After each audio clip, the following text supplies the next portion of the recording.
Listo.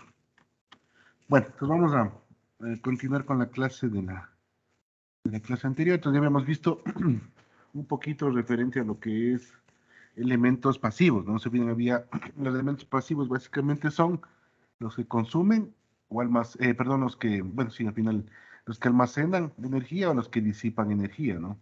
Sí, entonces vamos a ver luego las fuentes, de cambio, son elementos activos que son los que pueden entregar energía, ¿no? Sí, entonces estos elementos que estamos estudiando ahorita, básicamente lo que hacen es almacenar o disipar. Normalmente se disipan a través de calor, ¿no? Y normalmente suelen ser las resistencias. Y los elementos que almacenan energía son el uno que ya estudiamos, que se llama el inductor, y el que vamos a ver ahora es el capacitor, ¿no? Entonces, el capacitor es un elemento que almacena energía. Entonces, a diferencia del inductor, el capacitor almacena energía a través de un campo eléctrico. Pero en cambio el inductor almacena energía a través de un campo magnético. Entonces la diferencia, ¿no? Te acordarás en siempre que normalmente cuando ustedes tengan un cable y esté enrollado de alguna forma, él, él va a ser un inductor y su característica va a estar ligada al campo magnético. Todo lo que ustedes vean que esté enrollado en algún cable, normalmente su efecto se basa en el campo magnético. ¿Por qué? Porque una bobina puede generar un campo magnético, ¿no? Y a través de eso utilizan varias propiedades, ¿no? Pero el capacitor, en cambio, básicamente son dos placas metálicas. Y estas placas metálicas, básicamente lo que hacen es, de alguna forma, generar un campo eléctrico, ¿no?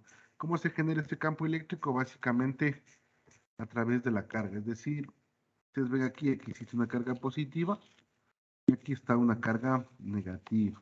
¿Sí? Entonces, normalmente ahí se va a generar un campo eléctrico. Si de positivo a negativo, se genera un campo eléctrico. Lo que se representa con la letra E, por nomenclatura, y solo tiene una flechita, ¿no? Ese sería el campo eléctrico. Pues de alguna forma ese campo eléctrico va a ser algo ahí, ¿no? ¿Sí? Ahora, si ustedes se fijan, yo tengo dos plaquitas, aquí voy a conectar mediante algo, así voy a darle una diferencia de potencial, porque la única manera de generar cargas positivas y negativas es a través de una diferencia de potencial, ¿no? Y con esa diferencia de potencial yo puedo poner cargas, y internamente va a haber un campo eléctrico. Ahora, aquí, esto que ustedes ven aquí en el medio, también se le conoce como dieléctrico, es decir, lo que esté dentro de las plaquitas se llama dieléctrico.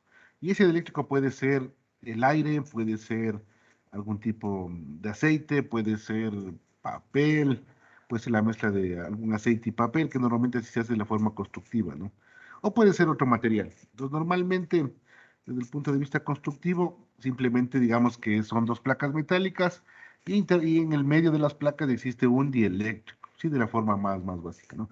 Pero no se olviden, para que diferencien respecto al inductor, el inductor, en cambio, por su naturaleza de tener un cable enrollado, genera campo magnético. Y ese campo magnético, de alguna forma, va a almacenar energía a través de campo magnético, ¿no? Y aquí, en cambio, voy a almacenar energía a través de un campo eléctrico. Esa es la idea, ¿no? Ahora, el capacitor sería el elemento, es decir, cuando ustedes vayan a comprar, se vendan un capacitor. Pero en cambio, la capacitancia sería una propiedad eléctrica, ¿sí? Que almacena carga eléctrica, ¿no? Entonces, almacena energía en forma de carga eléctrica. Entonces, no se olviden, igual que la inductancia. La inductancia, de alguna forma, es la oposición a la parte de que se genere un voltaje, ¿no? Sí. Bueno, y revisan en la parte de diapositivas. Pero de alguna forma, tanto el inductor como el capacitor van a almacenar energía. Entonces eso me da a pensar de que va a tener un límite de almacenamiento. Físicamente todo tiene un límite de almacenamiento, ¿no? Constructivamente también va a pasar eso. Pero lo interesante es que sea el inductor o sea el capacitor, mientras más inductancia tenga o mientras más capacitancia tenga, puede almacenar mayor cantidad de energía.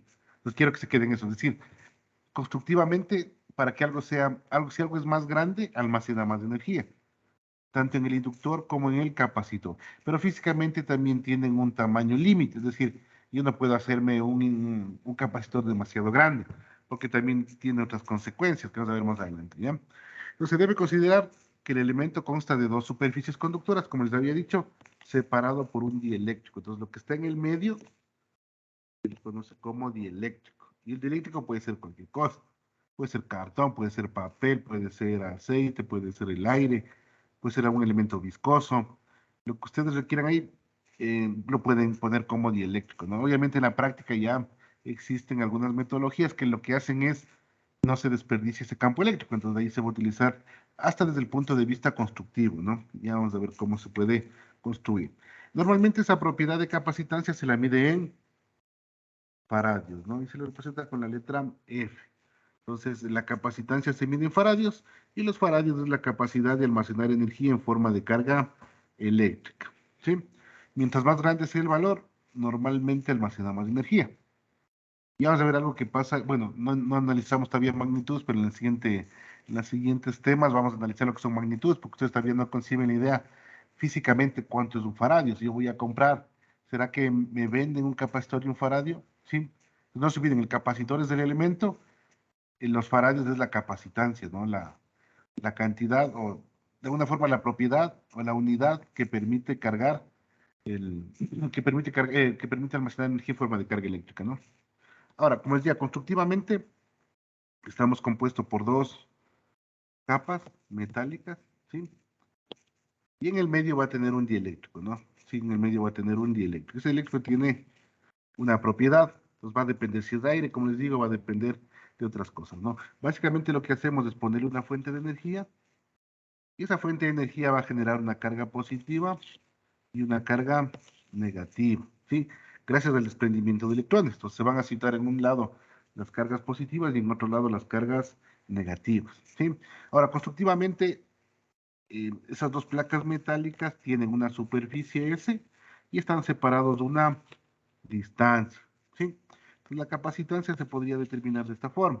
La propiedad del material o la propiedad del dieléctrico que está en el medio, la superficie que tiene el capacitor constructivamente y la distancia que se encuentran separadas de estas placas, ¿no? Las plaquitas de aquí son metálicas, no son bien, si no, no podría tener yo la carga. Es decir, ustedes podrían construirse primitivamente un capacitor.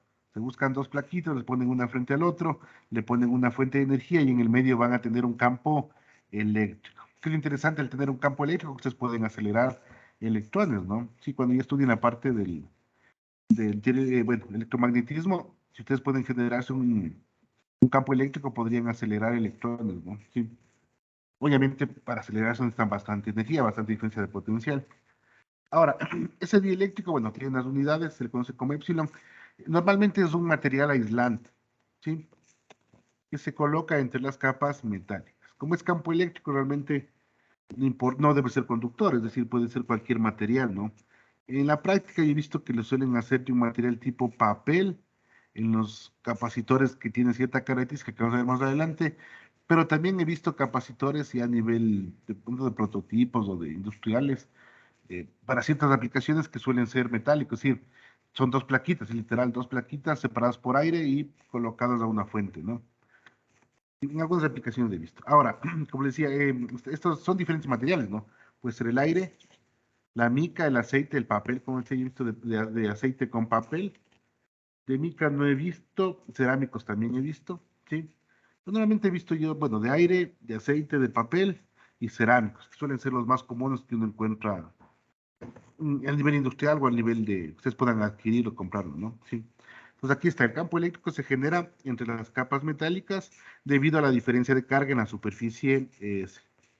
Pues ya saben cómo generar un campo eléctrico, ¿sí? Igual, si ustedes en el inductor, ¿no es cierto? Ustedes en el inductor le enrollan, perdón, ustedes que se enrollan un cable, le conectan una fuente, también pueden generar un campo magnético y con eso pueden atraer cosas metálicas, ¿no? Entonces ya pueden generar campos eléctricos y campos magnéticos, ¿sí? Esa sería la parte primera de la capacitancia, ¿sí? Ahora, el concepto de capacitor. El capacitor es un elemento eléctrico pasivo. No se olviden, cuando escuchen la palabra pasivo, es porque puede almacenar o disipar energía, ¿no? Sí, puede retener y almacenar carga en forma de campo eléctrico. Esas serían las características principales del capacitor. Retiene y almacena energía, ¿no? En forma de campo eléctrico, ¿sí? También es conocido como condensador. Entonces, cuando ustedes que vayan a comprar algunos de estos elementos en las electrónicas, normalmente le conocen como capacitor, también le llaman como condensador, pero el condensador también lo he visto en ambientes de química. Entonces, hay unos equipos que se llaman condensadores, pero ya son equipos para hacer algo, ¿no? De un proceso químico, térmico. Pero normalmente ustedes van a una electrónica y piden un capacitor o un condensador, significa lo mismo, ¿no? Sí. Normalmente se le representa con la letra C cuando quieran referirse a un capacitor. Por ejemplo, el capacitor es igual a un farad. Entonces el C es el capacitor y el farad vendría a ser la unidad. ¿Cuál es la simbología? Normalmente van a tener esta simbología, ¿no? Sí, entonces, algo interesante es que cuando ustedes vayan a ver un diagrama circuital electrónico, pueden tener las dos formas, ¿no? De esta manera eh, o de esta manera. Entonces, si ustedes se fijan, tienen un más. En algunos casos, algunos capacitores tienen polaridad. Es decir, yo debería conectarles el positivo hacia la parte positiva de la fuente, ¿no? Entonces, ustedes tienen una fuente, es una fuente, una pila o una fuente de computadora o su cargador celular. Si aquí les dice que es el positivo, deben conectarle de esa manera, ¿no? Sí, porque si no le conectan de esa manera, normalmente los capacitores se inflan.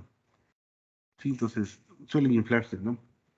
Hay que tener bastante cuidado con eso. Ahora, a veces, por ejemplo, no viene este más, pero por la forma yo ya puedo describir, es decir, si es que me dan esta forma, una parte plana y una parte ovalada, normalmente la parte que está ovalada va al negativo y el otro va al positivo. Pero normalmente desde el punto de vista de la fabricación siempre les dan la polaridad. Es decir, aquí hay que tener bastante cuidado, a diferencia del inductor. Ustedes en el inductor nunca hablamos de polaridad, ¿sí? Entonces aquí hay que tener bastante cuidado la polaridad, ¿sí? Por ejemplo, bueno, aquí les daba el ejemplo, ¿no? El capacitor igual a un farad. Los tendrán bastante cuenta, ¿no? Esto de la polaridad es muy importante. Polaridad. Sí, tomar en cuenta cuando ustedes vayan a armar algún circuito, ver o fijarse bastante en la polaridad, ¿no? Ya desde el punto de vista ya de práctica experimental. Como les decía, ustedes conectan al revés y normalmente se infla. Y esto también resulta interesante en la práctica porque, por ejemplo, ustedes van a trabajar en una fábrica, por ejemplo, y van a arreglar o hacer un mantenimiento de un equipo. Normalmente, en las fuentes de energía, los capacitores o los condensadores suelen dañarse. Y la forma de saber que estén dañados es cuando se inflan. Normalmente uno puede reconocer si que hay un daño en un capacitor porque se inflan, ¿no? A lo mejor ingresó una polaridad negativa, normalmente suelen inflarse. Es muy fácil a veces reconocer, ¿no? Ahora, existen otros capacitores, por ejemplo, estos de aquí que son cerámicos, que tienen, que están compuestos de la siguiente forma, ¿no?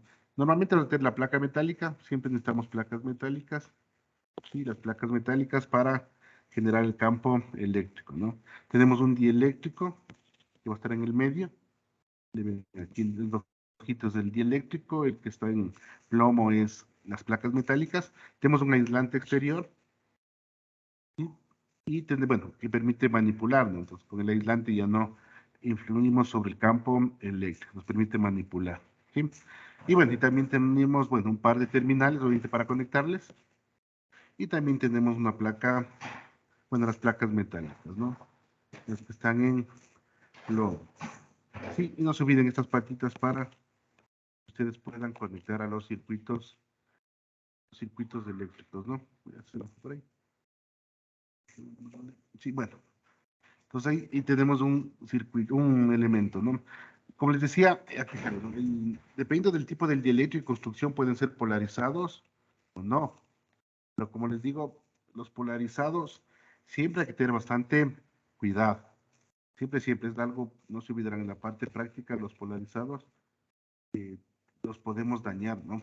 Y algo que es interesante también, a los que son técnicos, a veces ustedes pueden conectar al capacitor en corriente continua y en corriente alterna. Tenemos ambas corrientes, ¿no? Continua y alterna. La continua normalmente es, por ejemplo, la batería de su vehículo, la batería a lo mejor de su celular, el cargador de su celular. Pues esas son corriente continua porque no cambian el tiempo. Pero, por ejemplo, si ustedes conectan su microondas, ustedes conectan su lavadora, ustedes conectan su licuadora, conectan la ducha, normalmente ahí tienen corriente alterna, la que entrega la empresa eléctrica, ¿no? Si ustedes, por ejemplo, conectan a un capacitor un polarizado corriente alterna, le van a hacer explotar. Pues tendrán bastante cuidado en eso, ¿no? He visto mucha gente que cuando no sabe y le conecta, puede explotar, ¿no? Porque tienen polaridad. Pero existen otros que no tienen polaridad. Ellos normalmente no pueden, no sufren ese daño, ¿no? Entonces tendrán bastante cuidado desde el punto de vista constructivo. Ahora, también tenemos algunos tipos de capacitores. Tenemos tanto fijos como variables. Hay unos capacitores, ustedes ven aquí, son de colorcitos, esos son capacitores cerámicos. Algunos les llaman lentejas porque parecen lentejas. Estos capacitores no tienen polaridad, por ejemplo. Sí, no tienen polaridad. Entonces, ustedes van a encontrar mucho en muchas aplicaciones estos tipos de capacitores, ¿no? Normalmente para filtrar el ruido, ¿sí? En cambio, los que son polarizados son para rectificar fuentes de energía. También, por ejemplo, los que les gustan los carros tuning, he visto que mucha gente para que la batería normalmente no se desgaste muy rápido, porque normalmente, por ejemplo, vehículos que tienen audio, el audio, los bajos y todo lo que los equipos electrónicos de parlantes que ellos ponen, jalan mucha corriente, piden mucha energía a la batería. Entonces la batería con el tiempo se desgasta mucho más rápido en esos vehículos, ¿no? Entonces, ¿qué he visto que hacen estas personas que trabajan en lo que es en el audio de los vehículos? Le ponen un capacitor en paralelo al, a la batería, entonces eso le da un tiempo de vida mayor, ¿no? He visto mucho y parecen unos filtros no sé si han visto como los filtros de aceite, son muy parecidos así, ¿no? Vamos a ver más adelante algunos ejemplos. Bueno, buena práctica también lo van a ver, ¿no? Los dos subiden, yo tengo fijos y tengo variables. Ahora, dependiendo de la aplicación, normalmente podemos también, te puede dar por medio del dieléctrico otra calificación, ¿no? Ya va a depender de la aplicación del capacitor. Entonces, todo depende de la aplicación y el dieléctrico puede cambiar. Y con el dieléctrico también varía la capacitancia, ¿no? Porque no se olviden, si la ecuación que vimos acá, más atrásito, la capacitancia depende del dieléctrico, de la superficie y de la distancia de la separación de las placas. Entonces, si yo cambio el dieléctrico, normalmente está directamente proporcional, ¿no? Si es que lo separan a las placas, es inversamente proporcional. Entonces, yo cambiando el dieléctrico puedo cambiar la capacitancia. Y la capacitancia, no se olviden, es una propiedad para el almacenamiento de energía. Mientras más grande, almacena más energía, ¿no? Y eso, bueno, es bueno y malo a la vez, ¿no? Ahora, tenemos algunos capacitores, por ejemplo, unos que son variables. Ustedes estos sí los han visto, no se han dado cuenta, pero sí los han visto. O pueda que no, o pueda que alguna vez, ¿no? Si ustedes, por ejemplo, van a sus abuelitos, ellos tienen la radio. Las radios antiguas, no las digitales de ahora, las radios antiguas, tienen un capacitor variable para cambiar la frecuencia. Es decir, si ustedes están buscando una emisora, normalmente cuando ustedes varían la perilla de la emisora, eso tiene un capacitor variable. Normalmente ahí he visto, si es que un rato ustedes pueden desarmar un radio de esos antiguos, o que ya no valga, ¿no? Ustedes van ahí a tener un capacitor variable. De ahí en otros lados realmente yo no he visto, es decir, como ahora todo es digital, la capacitancia la pueden hacer programando desde algún punto de vista digital, ya no hay, es decir, es muy raro que ustedes encuentren capacitores variables, pero eventualmente los podrían encontrar. Como les digo, en esas radios antiguas los hay. De pronto en algunos equipos antiguos también todavía existen. ¿Y para qué sirve eso? Básicamente que si yo varío la capacitancia, puedo encontrar frecuencias de- se llaman frecuencias de resonancia, y justo yo puedo escuchar la emisora que lo quiera. Gracias a la resonancia podemos escuchar cierta emisora que nosotros decíamos, ¿no? Entonces, ustedes varían eso, varían la capacitancia también, ¿no? Normalmente con una tecnología de radiofrecuencia se suele utilizar mucho eso, ¿no?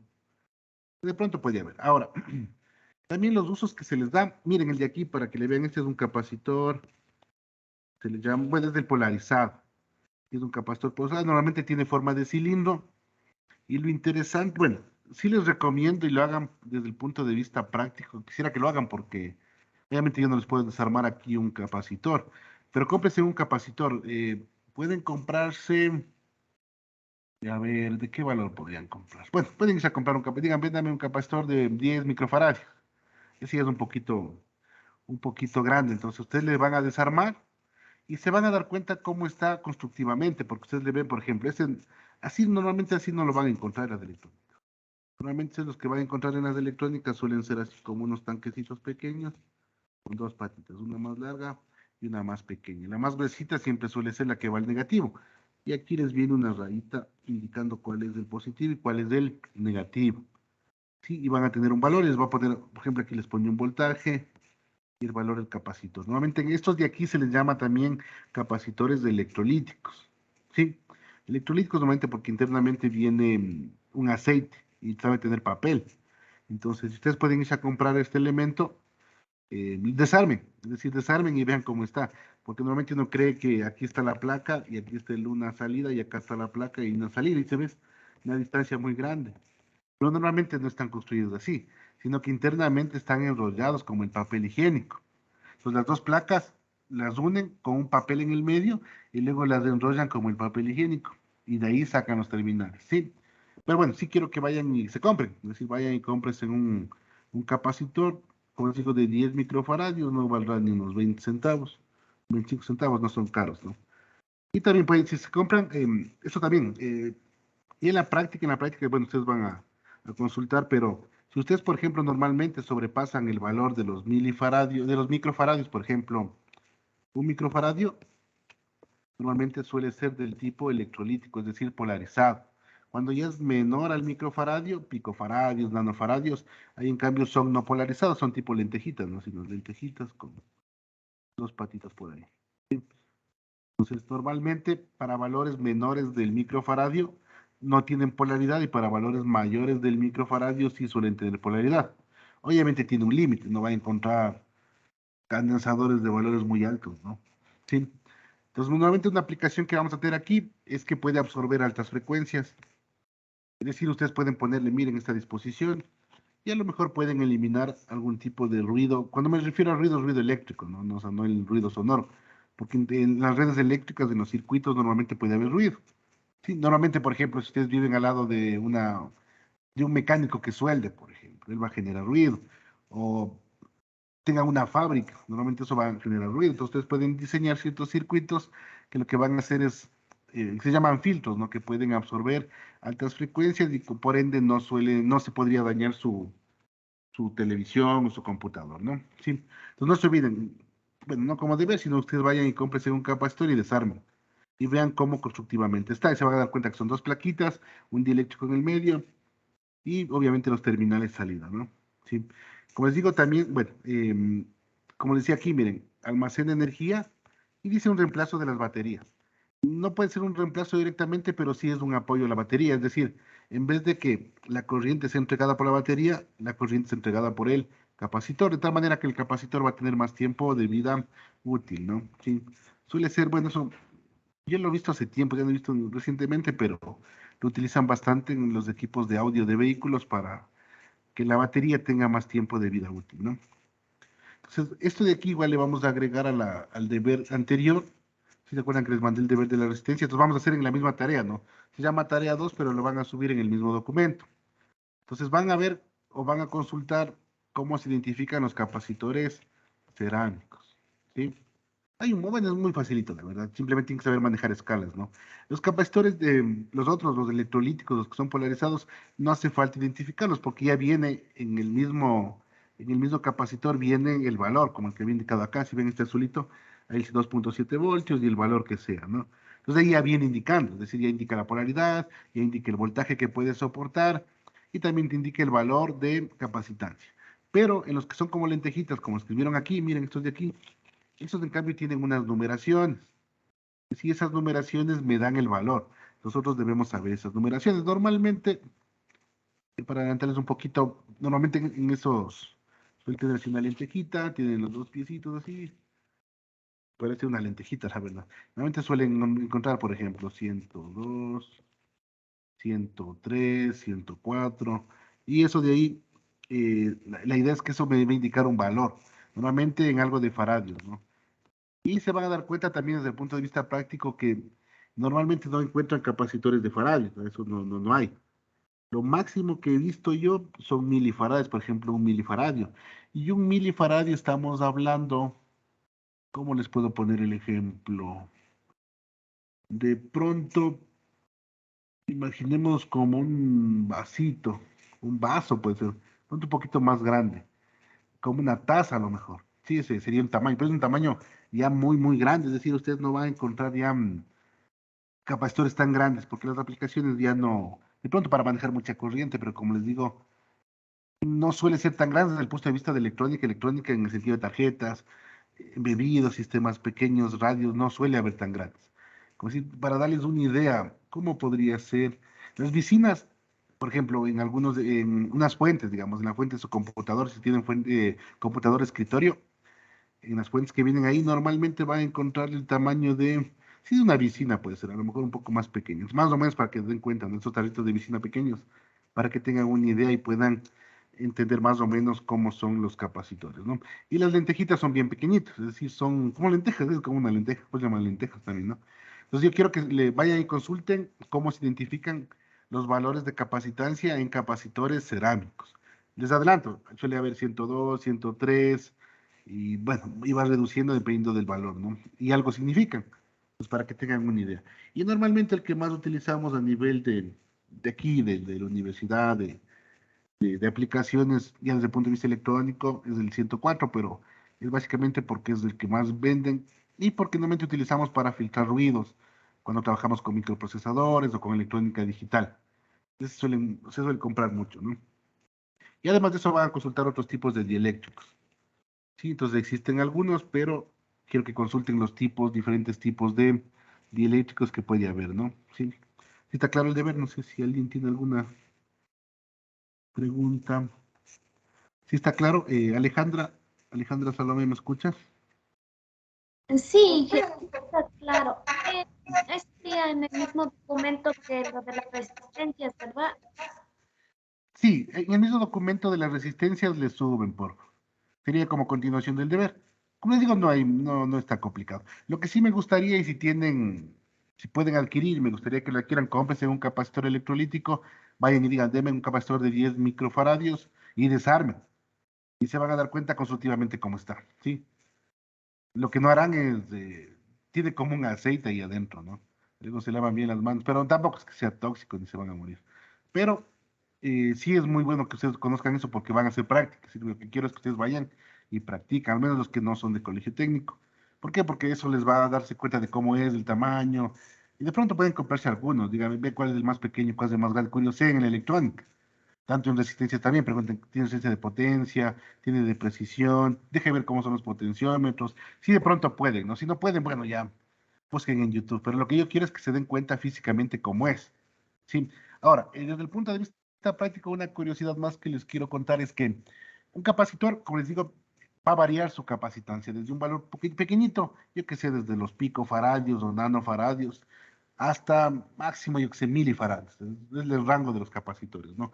Los inductores, en cambio, son mucho más complicados. Los inductores, sí, también encontramos desde milihenrios, microhenrios.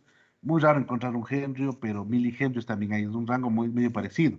Las resistencias, en cambio, sí van desde valores, yo que sé, desde un ohmio hasta un megaohmio. Suele ser mucho más grande la escala, ¿no?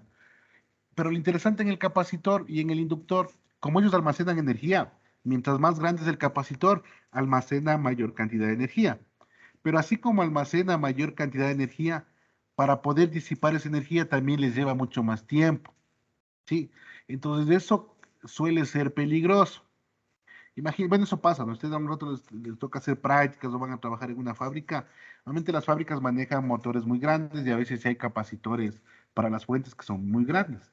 Entonces resulta que a veces cuando uno trabaja con estos equipos, el capacitor se queda cargado. Pero como es un capacitor muy grande, no se descarga. Entonces un rato ustedes van a hacer un mantenimiento y topan los terminales del capacitor, normalmente se va a descargar sobre usted y les puede dar un susto. Entonces, normalmente, ¿qué hacen ahí? Algunos equipos de estos, por seguridad, tienen una resistencia que le ponen en los terminales del capacitor para que se disipe el calor sobre la resistencia y siempre esté en cero el valor del capacitor, porque como les digo, esto puede ser, no les va a matar, pero les puede dar un susto y el susto les puede hacer caer, etcétera, ¿no? Pero no les va a matar, es decir, es un voltaje que se disipen ustedes, pero sí les puede dar un susto, ¿no? Y eso es porque los capacitores suelen ser que almacenan energía, y mientras más grande, se disipa en mayor tiempo. Por eso no sé si ustedes se han fijado, cuando prenden la tele y le apagan, la tele no se apaga inmediatamente. Se queda, ¿por qué? Porque los capacitores están descargándose. Entonces hay cositas así que ustedes cargan y hasta que se descargue les lleva un tiempo. No sé si se han fijado. Se queda prendido el LED así ustedes le hayan apagado. Y eso sucede porque los capacitores están terminando de descargarse, ¿no? Siempre que deben estar descargados porque eso podría o generar un voltaje sobre algún otro un circuito cercano y se puede quemar algún circuito integrado, etcétera, ¿no? Sí. Bueno, ese es el punto de vista práctico. Ahora, también tenemos otros elementos, pues ya vimos los elementos pasivos, ahora vamos a ver los elementos de maniobra y protección. Entonces, a veces, por ejemplo, resulta que los capacitores o los inductores están conectados de tal manera a cierta disposición que ayudan a filtrar, que ayudan a mantener la energía, etcétera, ¿no? Pero estos elementos de alguna forma están vinculados a otros elementos, sistemas microprocesados, unos chips, sistemas digitales, algunas otras cositas que son más delicadas, es decir, son más susceptibles a daño desde el punto de vista electrónico. Entonces ahí se utilizan elementos de protección para cuidar estos equipos. Por ejemplo, algún equipito que lo que haga es controlar un motor, algún equipo que lo que haga es cambiar la velocidad de un motor, algún equipo que sea de protección para un computador, por ejemplo. Entonces existen equipos de maniobra. Y bueno, igual en su caso usted lo va a encontrar, ¿no? Por ejemplo, nosotros tenemos un interruptor, en el laboratorio se trabaja con interruptores, normalmente de esta forma, ¿no? Esto, obviamente, usted en su casa creo que es muy raro encontrar en una casa normalmente, pero ustedes, por ejemplo, van a una fábrica, todavía suelen ver esto. Yo he visto esto mucho, por ejemplo, en los aserraderos. Utilizan bastante este tipo de interruptores. Uno, en cambio, en nuestra casa, ¿qué hacemos? Tenemos el pulsante, el interruptor del foco. Tenemos varias formas de eso, ¿no? Entonces, pero en cambio, a nivel industrial, como les digo, un aserradero, yo he visto muchos estos elementos de protección. Bueno, perdón, de maniobra, ¿no? Este de aquí permite manejar la energía de forma segura. Es básicamente un interruptor, ¿no? Como en sus casas tienen para el foco, ellos en cambio tienen para prender un motor, una sierra, por ejemplo, para cortar la madera. Y he visto mucho ahí, ¿no? Y ustedes ven aquí, les da una característica. Normalmente tienen la característica ahí, que dice, por ejemplo, este interruptor soporta 500 voltios hasta 30 amperios. Sí, porque no se olviden, 30 amperios es bastante, ¿no? Para darles una idea, también no les dije, me gusta siempre hacer estas analogías porque suele ser muy práctico. Una persona normal con medio amperio podría morirse, es decir, si ustedes les atraviesan medio amperio, podrían sufrir daños sobre el sistema nervioso, sobre el corazón. Obviamente bajo ciertas circunstancias, ¿no? Entonces imagínense, 30 amperios es bastante, dice 30 amperios, ¿no? Entonces esto maneja algún dispositivo grande, algún motor de potencia, ¿no? Entonces, imagínense en el voltaje también dice 500 voltios, también es una magnitud muy alta, ¿no? Entonces, esto nos va a ayudar para manipular de forma segura la energía. Porque, como les digo, existen equipos que consumen mucha energía, ¿no? Como es el caso, por ejemplo, de los motores o algún sistema de calentamiento en alguna fábrica, ¿no? Ahora, se puede energizar un circuito, cortar la energía y básicamente podemos proteger con estos elementos de protección y maniobra sobre voltajes o sobre corrientes, ¿sí? Vamos a ver más adelante qué nomás tenemos, ¿no? Este elemento se llama, bueno, cuchilla monofásica, básicamente porque tiene dos terminales, ¿no? El uno es para la fase y el otro es para el neutro. Algunos suelen tener unos elementos de aquí, que vamos a ver más adelante, que son de protección, ¿no? Ya vamos a ver qué. Entonces levantan esa tapita de ahí, tienen otros elementos de protección, ¿no? Bueno, vamos a ver. También tenemos lo que son interruptores tipo disyuntores, se les llama, ¿no?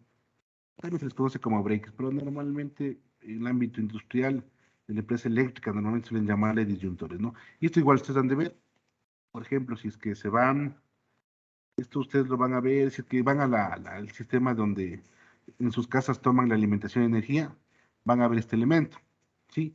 Este elemento básicamente se le conoce como breaker o también como disyuntor. Normalmente en las fábricas se llaman disyuntores, en los hogares se les llama breakers, ¿no? Pues si ustedes se van te podría decir, bueno, si viven en un edificio, en la caja de distribución, ahí, o en los medidores, donde las personas de la empresa eléctrica van a tomar el valor de consumo de energía, ahí suele haber un breaker. ¿Sí? Entonces ustedes pueden ir a ver, ¿no? Eso, igual, este elemento tiene ciertas características de protección, cierto nivel de voltaje, cierto nivel de corriente. Sí, es una protección termomagnética y vamos a ver qué significa eso. Y porque básicamente pueden proteger para dos cosas, ¿no? Lo que es una sobrecarga y lo que es un cortocircuito. Vamos para que tengan una idea qué es una sobrecarga, ¿no? Entonces imagínense que ustedes viven en una casa y en su casa a lo mejor, yo que sé, tienen dos baños y tienen dos duchas. Y resulta que a la misma hora se bañan dos personas, a la misma hora prenden la plancha, entonces cada elemento va a consumir una corriente. Digamos, la ducha consume una cantidad de corriente, la plancha consume otra cantidad de corriente, y esa se va a ir sumando, ¿no?, al sistema inicial, al breaker inicial o al que alimenta toda su casa, ¿no? Entonces alguien más en la siguiente ducha también está bañándose, yo que sé, a lo mejor tienen una freidora de son de aire, que a través de resistencias también va a consumir corriente, y ese mismo momento prenden los focos, entonces va sumando esa corriente, ¿no? Como estoy yo aumentando corriente, digamos, esto sea 10 amperios, esto sea 10 amperios, 5 amperios, 5 amperios. Imagínense, yo tengo ahí 30 amperios. Y a lo mejor la persona que diseñó este elemento dijo, no, yo le voy a poner solo 20 amperios. Desde el momento que ponen 20 amperios, él ya sabe que al que como yo estoy consumiendo ya más de 20 amperios por un cierto tiempo, él inmediatamente lo que hace la corriente es calentar. No se olviden, son movimientos de electrones. Los electrones al chocar van calentando el elemento, ¿no? Entonces él va a sentir ese cambio térmico y se va a levantar. Es decir, lo que estaba permitiendo el paso de la corriente, él dice, mire, está mucha corriente y entiendo que es una sobrecarga, y enseguida yo me abro, es decir, yo desconecto todo para que no tenga ningún daño, ¿no? Eso se llama sobrecarga. En cambio, cortocircuito, digamos, estaban ustedes de traviesos y pusieron dos cables en el tomacorriente y lo unieron. Eso hace que teóricamente la corriente se vaya al infinito. Teóricamente, obviamente no se va al infinito porque este elemento de protección, al sentir que la corriente sube bruscamente, también se va a desconectar. Pues normalmente estos elementos sirven para eso, ¿no? Para lo que es protección de sobrecarga y protección de cortocircuito, ¿sí? No sé si esté claro hasta ahí la diferencia entre sobrecarga y cortocircuito. Kerly, no sé si me escuchas. Kerly, ¿me escuchas? No creo que me escuchas. Kerly. No creo que me escuche la compañera. A ver quién me ayuda. Alejandro Potosí, Alejandro, ¿me escuchas? Sí, que sí lo escucho. ¿Sí está clara la diferencia entre cortocircuito y sobrecarga? Sí, que sí está claro. Ya, genial. Entonces, esos son los dos elementos, ¿no? Entonces, hay que tener bastante cuidado. Ahora, ya cuando ustedes vayan a estudiar materias más adelante, en cambio, ahí se utiliza, por ejemplo, ahí hay una materia que se llama protecciones para las personas que estén en la parte eléctrica. Y también para gente de control. Entonces, a veces hay formas, digamos, ustedes tienen una fábrica y existen muchos elementos, entonces tienen que sincronizar elementos de protección. Entonces, también se debe sincronizar, ¿no? Entonces, sí es bien interesante esta parte de protecciones. Pero en estas casas normalmente tenemos un breaker, a lo mejor puede tener un breaker por habitación, entonces, normalmente se puede tener así, ¿no? También tienen ustedes, por ejemplo, un breaker en la ducha, no suele ser muy normal, ¿no? Bueno, otro elemento de protección es, bueno, los interruptores. Por ejemplo, es un interruptor que tiene tres, es una varita de tres, ¿no? Es trifásico. Y algo interesante, ven aquí un cablecito aquí, ¿no? Eso es un fusible. Sí, obviamente son fusibles ya industriales, es decir, normalmente van a haber otro tipo de fusibles, pero estos fusibles son industriales. Estos fusibles igual, ¿qué característica tienen? Que normalmente cuando sube la corriente se calientan, entonces ellos se funden a menor temperatura que otros materiales. Es decir, se pueden fundir a los 30 amperios, entonces son fusibles, ¿no? Entonces, en las fábricas normalmente pueden encontrar ese tipo de fusibles. Bueno, los elementos estos de maniobra, los interruptores, pueden ser monofásicos, ya que están viendo un bifásico, ¿no? Bueno, muchos de ellos traen incorporado un socket para conectar un fusible y el de indicado. Lo que estén rojitos son fusibles, ¿no? Y ese cable parece un cable, sí es un cable, pero es un material que de alguna forma se funde a temperaturas más bajas, ¿no? Entonces él ya se calienta y se funde automáticamente. Y luego para arreglar tiene que comprar el mismo fusible, ¿no? Otro elemento es otro interruptor, miren, este ya, bueno, este también es interruptor trifásico. Normalmente lo van a ver ustedes en las fábricas. El trifásico ustedes no van a encontrar en su casa. A lo mucho tendrán bifásico, pero los que tengan cocina de inducción. Pero es muy raro, los van a encontrar en las fábricas, ¿no? Igual, es un elemento para sobrecarga. Entonces, bueno, dice una sobrecarga se da cuando circula una corriente mayor establecida por algún tiempo, ¿no? Es decir, podrían ustedes ponerle, o podría estar el interruptor en un tiempo de sobrecarga, y si es que ustedes quitan carga, él ya no salta, es decir, él no se desconecta simplemente porque subió la carga, sino que la sobrecarga tiene que estar por algún tiempo. y eso va a provocar un calentamiento. Entonces, cuando él siente ese calentamiento, por el efecto térmico que tiene internamente, se va a abrir. Entonces, muchos les llaman térmicos también. Si ustedes vayan a una fábrica, dicen, mire, revisa si saltó el térmico. Muchos saben decir eso. Otros han sido revisa si saltó los breaks. Normalmente eso a nivel industrial sí va a encontrar mucho el término de el térmico. Es decir, no le dicen que es el interruptor, le dicen el térmico, ¿no? Ya desde el punto de vista práctico. Entonces es un trifásico, ¿no? Ahora, un cortocircuito se da cuando se conectan los polos positivo y negativo o fasio neutro, en cuyo caso la corriente aumenta generando un pico teóricamente que llega al infinito, ¿no? Ya sabemos que es una sobrecarga y ya sabemos que es un cortocircuito. La sobrecarga es tener una sobrecarga por un tiempo, eso calienta los cables, este interruptor o térmico o disyuntor siente ese calentamiento y se abre, porque básicamente va a tener algún material ahí que cambie su posición, ¿no? Sí, existen elementos que se van a dilatar por el calor y eso hace que cambien su forma y van a desconectar, ¿no? Y el cortocircuito, en cambio, es cuando se desconectan positivo y negativo directamente. Entonces, teóricamente llega al infinito, ¿no? En su casa eso se llama, o sea, existe un cortocircuito. Normalmente es, por ejemplo, están moñando, ¿no? Se están moñando un toma corriente y por ahí hicieron, o cuando están con el árbol de Navidad y están remendando los cables y unieron el positivo y negativo y salta una chispa, entonces se llama cortocircuito, ¿sí? Pues ya saben la diferencia, pero estos elementos ayudan en eso, ¿no? Otro tipo de fusibles ustedes pueden encontrar más comúnmente, suelen ser estos elementos de cortocircuito, ¿no? El fusible sirve para cortocircuito, entonces ustedes tienen aquí, miren, es la parte metálica, e internamente tiene un cablecito, lo voy a dibujar así, ya le puse ahí, ¿no? Ahí tiene un cablecito bien delgadito. Entonces, cuando la corriente sube bruscamente, el fusible el cablecito de dentro se rompe. Y obviamente ya queda inservible, ¿no? Entonces tienen que ir a comprar otro fusible. Eso también lo ven mucho en los vehículos. Entonces, un vehículo, digamos, por alguna razón han utilizado tanto el foco, un motor de arranque o las plumas, que normalmente se rompe, es decir, tiene un cablecito interno que ya ha pasado su tiempo de vida útil o hubo una sobrecarga, o con el tiempo, por ejemplo, los motores que suben los vidrios eléctricos del vehículo se empiezan, como decir, es más, necesita un mayor torque, el torque genera que suba la corriente, porque a lo mejor ya el carro ya está viejito, me chocaron, la puerta se dobló, entonces los motores que suben los vidrios le cuesta más, entonces ahí suelen los fusibles quemarse, ¿no? Los que se hace simplemente se los cambia. Si no son muy caros, va a depender, ¿no? Por ejemplo, estos fusibles, yo que se valgan 20 centavos. Sí, obviamente, si ustedes ya tienen fusibles ya industriales, ya les puede costar 10 decenas de dólares, ¿no? Pero todo va a depender. Normalmente estos materiales suelen estar compuestos de estaño o plomo, que se funden a bajas temperaturas, perdón, bueno, a menores temperaturas, ¿no? Que los materiales normalitos, ¿sí? Igual, ustedes si van a la electrónica, cómprense, ¿no? Entonces es un fusible. ¿Dónde pueden encontrar estos fusibles? Realmente en sus casas, yo creo que actualmente es muy raro. Bueno, si desarman su televisión, obvio van a encontrar a lo mejor un fusible. Sí, si desarman su televisión, pero no irán a desarmar, ¿no? Si el profe mandó a desarmar la tele.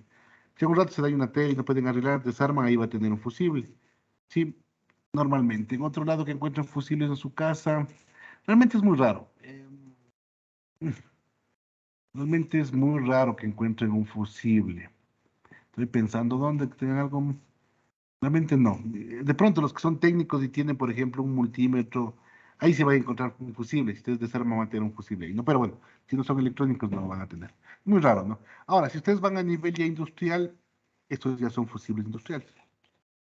Como manejan más corriente, internamente tienen un polvo. O sea, tienen un polvito y tienen igual el mismo cable. Sino que como explota, porque al final es un cortocircuito y se levanta como un arco, ellos internamente tienen un polvo y ese polvo lo que hace es contrarrestar el efecto que explota. Es como que estuviera, la analogía sería como que hay una llama y ustedes le ponen cuando utilizan el tanque ahí se me fue el nombre, el que apaga los fuegos, el extintor, tiene un polvito, ¿no es cierto? Es algo similar, porque a nivel industrial puede generar un arco muy grande y puede dañar algo cercano, entonces normalmente tienen un polvito y ese polvito hace que no se disipe esa llama, ¿no? Entonces, normalmente estos son industriales. Igual, muy raro que ustedes vayan a encontrar esto en sus casas. Ahora, si ustedes trabajan con electrónica y son curiosos, estos modulitos van a encontrar, ¿no? Modulitos que tienen un fusible. Pero eso es que están haciendo ustedes pruebas a nivel en sus casas. A lo mejor también a nivel industrial lo van a encontrar, pero es muy raro que lo tengan en su casa, o sea, no va a haber, ¿no? Ahora, en un cortocircuito se calienta rápidamente el elemento, esto provoca que se funda el hilo, ¿no? El hilo conductor, abriendo el circuito, ¿sí? La única forma de volver a conectar, esto también en la parte práctica, bien que me crucé por esto, en la parte práctica, y les digo porque yo he visto que hacen eso. Bueno, ustedes no están haciendo laboratorios prácticos, pero muchos estudiantes dicen, bueno, ya se me dañó el fusible, pero tengo que hacer la práctica. Entonces conectan el circuito, hicieron algo mal y se quemó el fusible. Si el fusible se quema es porque su circuito tiene un problema, no porque el fusible esté malo. Eventualmente es muy raro que el fusible esté malo. Entonces, ¿qué es lo que hacen? Quitan el fusible y cogen un cable. Cogen el cable ahí, le ponen acá para presentar la práctica, vuelven a aprender y ya no queman el fusible, sino que apagan el breaker del laboratorio. Y eso también he visto que pasa. Entonces, en la parte técnica, nunca así les tiente, así le diga, vea, esta máquina tiene que funcionar como sea, pongan fusible. Si es que se les quemó, vayan y compren y pongan el fusible, porque normalmente nos tienta a poner un cable y decir, ya después le cambio, ¿no? Que funciona hasta ahora. Pero si ese fusible se quemó es porque algo está mal dentro del circuito general. Entonces, imagínense, ustedes de una fábrica y les dice, vea, tiene que funcionar ingeniero la máquina. Ustedes le ponen el cable, van a comprar fusible y ustedes que regresan incendiado a la fábrica. Porque a lo mejor ese fusible era porque el motor estaba trabando. Y a lo mejor se quemó el motor. Imagínate, en vez de endeudarse en el fusible de 20 centavos, se endeuda un motor de $3,000. Sí, es que es un motor grande. Entonces, les recomiendo, ¿no? Desde el punto de vista práctico. Además de eso, bueno, su simbología. Ustedes van a encontrar mucho su simbología en el sentido de esta forma, yo le veo la más normal, la más común, ¿sí? Para el interruptor y para el fusible van a encontrarle de esto, ¿no? Y esto del interruptor va a depender de muchas cosas, pero normalmente el interruptor, sí usted lo va a encontrar de sabor. A veces también a nivel industrial he visto que, van a ver más adelante, ¿no? Que a lo mejor le ponen algo así, porque es un pulsante, entonces también tienen de esa forma, ¿no? Pero lo más normal es de esto, ¿sí? En los diagramas circuitales, ¿no? Que ustedes vayan a trabajar. Y el fusible sí lo tienen de esta forma. Esto igual, se pone fusible por fase, si es trifásico tienen que poner 3 fusibles, ¿sí? Fase significa cada una de las líneas eléctricas, ¿no? Si ustedes van, por ejemplo, a un poste, el poste normalmente tiene 4 cables, 3 fases y el neutro. Entonces, fijarse bien cuando vean en los tendidos eléctricos, normalmente suele haber 3 cables, bueno, 4 cables, los de baja tensión, ¿no? Los cables que están más abajito, porque arriba hay otros. Ahí suelen ser 3, esa es alta tensión. Entonces tienen las 3 fases y el neutro. Entonces, si es que ustedes ya a un rato les toca vincularse a una fábrica, tendrán que dimensionar trifásicamente, suele ser lo más normal, ¿no? Pues la simbología que ustedes van a encontrar en algunos simuladores, como les digo, tiene esta forma o el fusible tendría esta forma, ¿no? Eventualmente pueden encontrar algo así, pero eso es solamente para los pulsadores. Esa sería la simbología, ¿no? Si no sé si tienen alguna pregunta hasta ahí. ¿Alguien tiene alguna pregunta? A ver, preguntemos nosotros entonces. Veamos. María Polo, ¿me escuchas? Sí, ¿Tienes alguna pregunta? no, hija, Ya, yo te hago una pregunta. ¿Qué entendimos por elementos pasivos? ¿Qué entendiste tú por elementos pasivos? ¿Qué es lo que estudiamos ahorita, ¿no? Y en la anterior clase.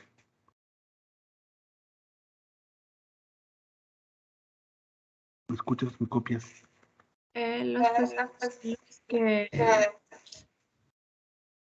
mm, ¿cómo se dice? Mantienen energía. Almacenan, Eso almacenan energía. almacenan o disipan energía, ¿no? Lo que no pueden es generar, no se olviden, los elementos pasivos almacenan o disipan energía. ¿Sí? Estamos claros, ¿no es cierto? Lo que no pueden es generar energía. Eso vamos a ver posteriormente en las siguientes clases. ¿Sí? Veamos a alguien más. Yulisa Maribel, ¿me escuchas? Hola, Inge, sí, sí le escucho. Una pregunta. Los inductores, ¿cuál es la unidad de los inductores?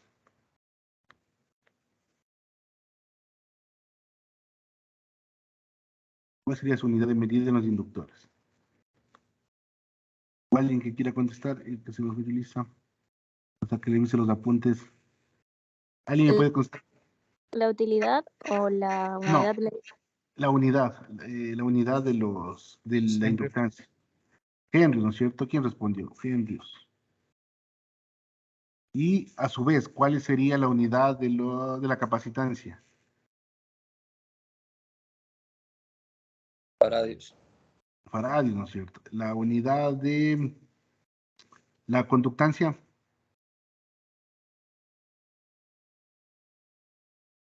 La unidad de la no, a ver, no escuché qué me dijo. Siemens. Los Siemens, ¿no? Sí. Y la unidad de la resistencia. Los ohmios. Los ohmios, ¿no es cierto? Sí, es correcto, no nos olvidemos de eso, ¿no? Ahora, no se olviden, nosotros tenemos algunas cositas que debemos estudiar, lo que son carga, voltaje, corriente, potencia, ¿sí? Normalmente son los elementos que nosotros manejamos. Y energía, ¿no? Energía también es muy importante. A nivel ya la parte de elementos, no se olviden que tenemos resistencias, tenemos capacitores, tenemos inductores. Todos ellos pueden ser fijos o pueden ser variables. Sí, algunos van a variar dependiendo de algo, ¿no? Por ejemplo, habíamos visto que los resistores pueden variar acorde a la temperatura, pueden variar a lo mejor con la cantidad de luz. Y en la siguiente clase vamos a ver un tipo de resistencias que varían cuando yo les presiono de alguna forma, ¿no?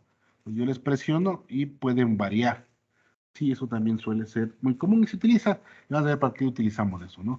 Entonces no se olviden, algo que también quiero que tomen en cuenta, que vayan viendo las unidades. ¿Sí? Cuando hagan la parte de lo que es lo que es resistencias, búsquense en resistencias de diferentes unidades. Entonces van a encontrar en ohmios, en kiloohmios, a lo mejor en megaohmios, los capacitores de en picofaradios, nanofaradios, milifaradios, y lo mismo en la parte de los inductores, ¿no? Entonces vayan viendo y más o menos vayan relacionando desde el punto de vista constructivo, cuál es más grande, cuál es más pequeño, y eso les va a ayudar bastante a ustedes para la parte práctica, ¿no? En la siguiente clase vamos a terminar de ver, como les digo, las resistencias que varían por una presión ejercida, que también se les conoce como galgas, ¿no? Y vamos a hacer unos ejercicios. Quiero que vengan estudiando la parte de las cargas, sí, la parte de las cargas, porque vamos a hacer algunos ejercicios con carga, pero desde el punto de vista gráfico. Que vean estudiando lo que son integrales, derivadas, para poder hacer algunos ejercicios, ¿no? Sí. Y no se olviden, en la parte del deber, le agregan esta segunda tarea al deber. Sí, bueno, les subí en la aula virtual, está para que suban, ¿no? Algo más, les puse unas indicaciones, tienen que estar en formato PDF, y cuando suban con su apellido, punto nombre, y bueno, punto PDF, ¿no? De tal manera que yo cuando califique me resulte más sencillito para saber quién es la persona que entregó el deber, ni poder clasificarle. Sí, no sé si hay una pregunta hasta ahí. Si no hay preguntas, quedaríamos hasta ahí y nos veríamos la siguiente clase. ¿No hay preguntas? Bueno, pues quedamos hasta ahí, nos vemos la siguiente clase. Que pasen bien. Y un buen feriado. Hasta luego. Gracias, Inge. Hasta luego. Hasta luego, Inge, cuídese mucho. Hasta luego, profe.